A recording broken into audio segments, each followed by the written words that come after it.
Nagulat si ate yung nandun sa scooter kasi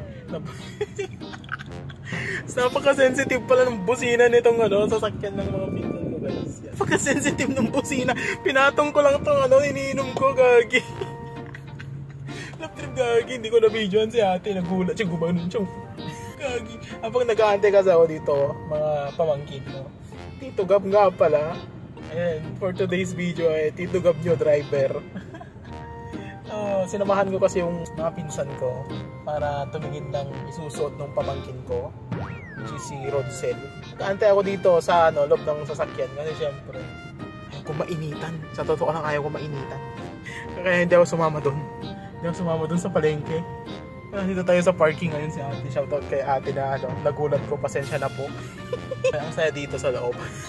Besides nag-aantay ako dito at may drinks pa ako, and salamat din pala sa mga pinsan ko nagbigay sa akin ito. Kasi pinaglalandakan nila ng itim-itim kong tao eh. Natingin ko yung lang, yung mata lang, yung ngipin lang, yung maputi. Bigyan tayo ng collagen and glutathione drink.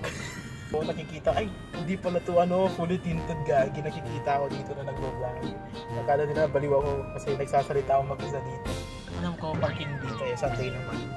So, pero pagka weekdays, itong pinagpaparkan ko parking to ng mga empleyado ng munisipyo ng Lingayen. So, wala namang huli siguro kasi Sunday. So, kung mahuli man, antayin nyo na lang po yung pinsan ko. May license naman ako. Ano natin matikitan? Kasi 10 years na rin yun Pag i-renew mo yun, parang magiging 5 years na lang ata pag may violation. Kung lang naman yun na municipality ordinance, hindi na yun siguro ng LTO. Kaya yun, kwentuhan lang tayo dito. Parang masarap din kasi ito. Para siyang, sabi niya, limited edition po na nakalagay. So yun, tapos na ako uminom ng gatas. Ay, gatas. ng glutathione. Collagen plus glutathione. Uy, wala siyang trans fat Carbonated water lang ata ito. Makabili nga ng ganito kung nakakaputi ba talaga to. Comment down below kung natikman nyo na to at puputi kayo.